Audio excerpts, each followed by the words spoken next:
Assalamualaikum warahmatullahi wabarakatuh.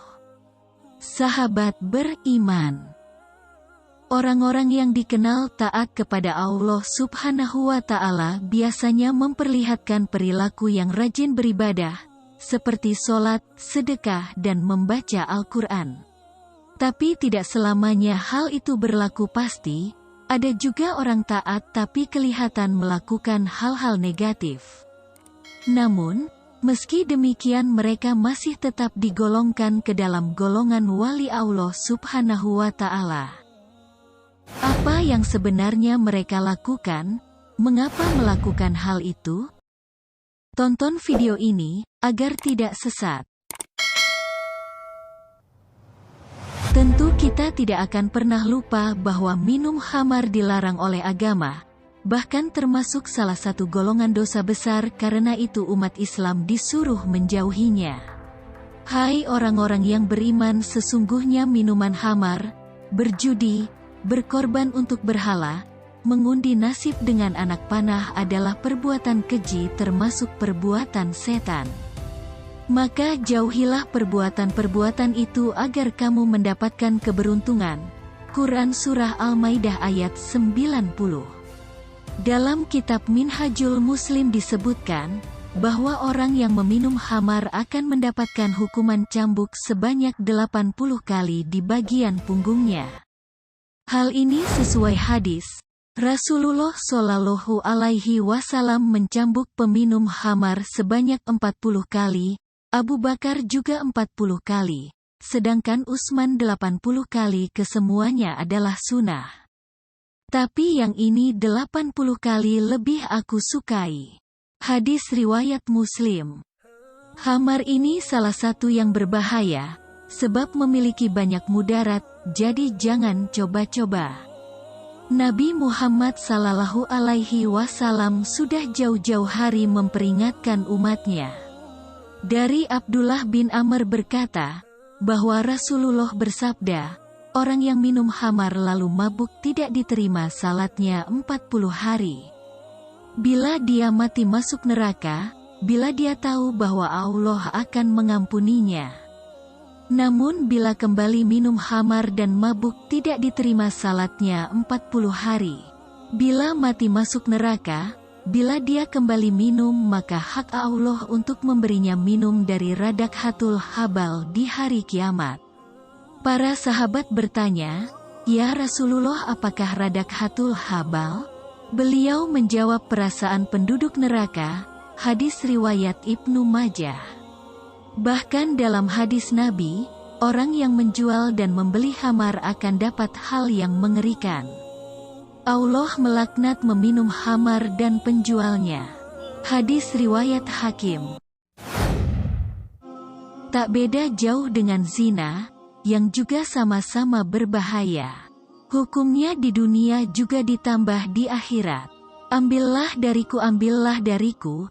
Allah telah menjadikan bagi mereka jalan keluar apabila berzina jejaka dengan gadis, maka hanya dicambuk 100 kali dan diasingkan setahun. Apabila berzina dua orang yang sudah menikah, maka haknya dicambuk 100 kali dan dirajam.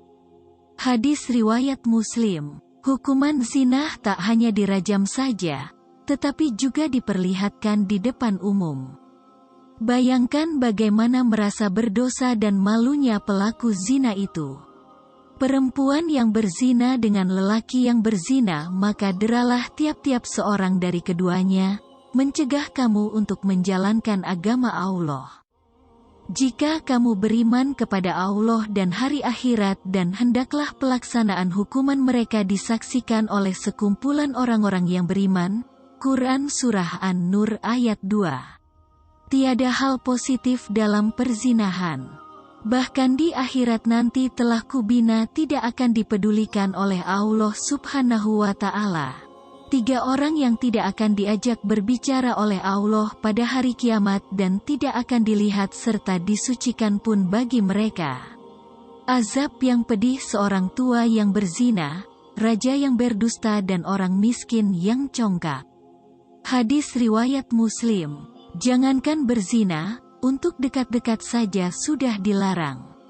Dan janganlah kamu mendekati zina, sesungguhnya zina itu adalah suatu perbuatan yang keji dan suatu jalan yang buruk.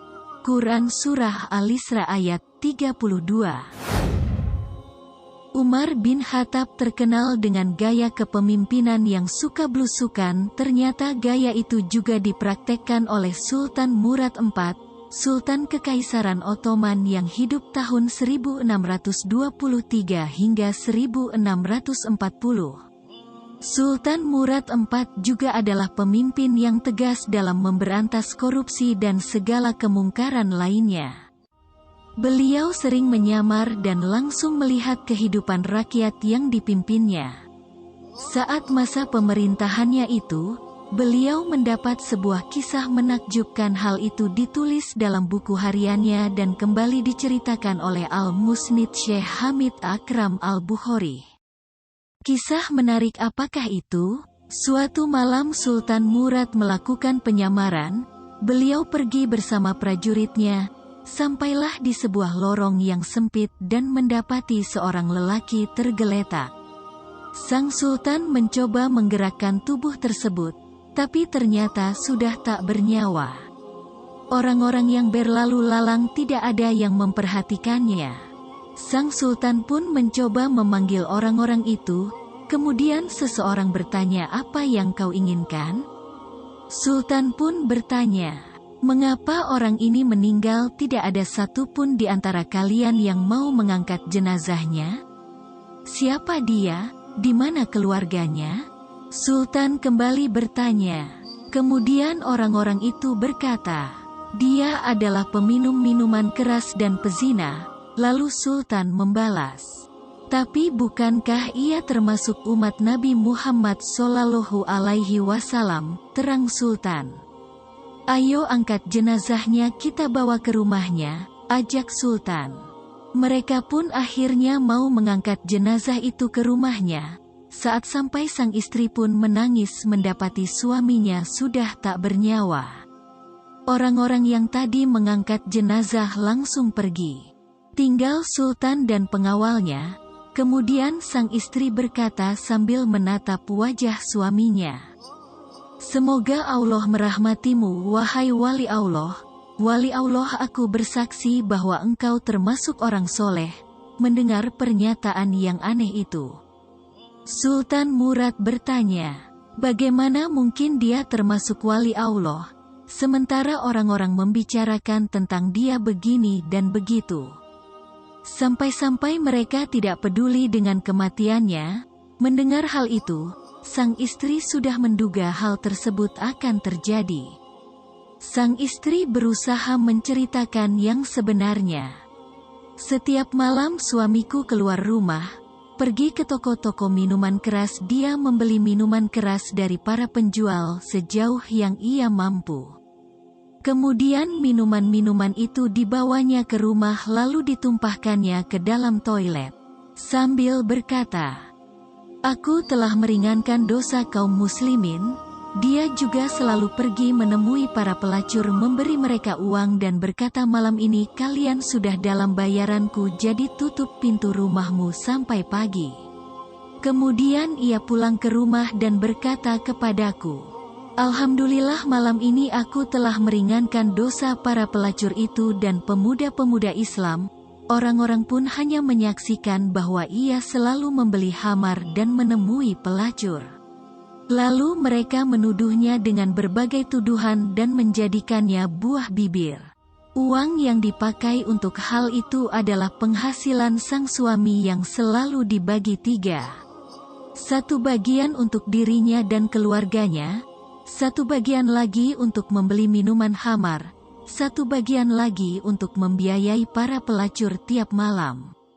Sang istri khawatir kepada suaminya. Ia takut nantinya orang akan menganggap suaminya adalah orang yang fasik. Tidak ada orang yang akan memandikan dan menyolatkan suaminya karena salah paham orang-orang. Namun jawaban sang suami sangat di luar dugaan, bahkan ia tertawa. Ternyata sang suami berkata, "Jangan takut, bila aku mati, Aku akan disalati oleh sultannya kaum muslimin, para ulama dan para wali. Mendengar cerita tersebut, Sultan Murad menangis dan berkata, "Benar demi Allah, akulah Sultan Murad, besok pagi kita akan memandikannya, menyalatkannya, dan menguburkannya. Aku akan imbau para penasihatku dan seluruh ulama Turki untuk datang menyalati jasad almarhum." Benar saja, keesokan harinya Sultan Murad IV, para wali dan para ulama benar-benar hadir untuk mengurus jenazah lelaki itu. Proses ini pun juga diikuti oleh rakyat Sultan Murad IV. Dari kasus tersebut, nyatalah bahwa perintah Allah Subhanahu wa Ta'ala mengenai berprasangka baik kepada sesama manusia itu seharusnya bisa diaplikasikan dalam kehidupan sehari-hari. Hal ini bahkan telah diabadikan dalam Al-Quran. Hai orang-orang yang beriman, jauhilah kebanyakan berprasangka, kecurigaan, karena sebagian dari berprasangka itu dosa. Dan janganlah mencari-cari keburukan orang dan janganlah menggunjingkan satu sama lain. Adakah seorang di antara kamu yang suka memakan daging saudaranya yang sudah mati? Maka tentulah kamu merasa jijik kepadanya. Dan bertakwalah kepada Allah. Sesungguhnya Allah Maha Penerima Taubat lagi Maha Penyayang. Quran Surah Al-Hujurat ayat 12. Boleh jadi orang-orang yang kita anggap bermaksiat, justru adalah orang yang mulia. Yang terlihat seperti berdosa bukan berarti benar-benar bermaksiat. Bisa jadi itu cara yang ditempuh untuk berbuat baik dan mendapatkan pahala. Nah, apakah pernah kamu salah paham terhadap orang lain? Kalau pernah, seperti apa kejadiannya? Wallahu a'lam bishawab.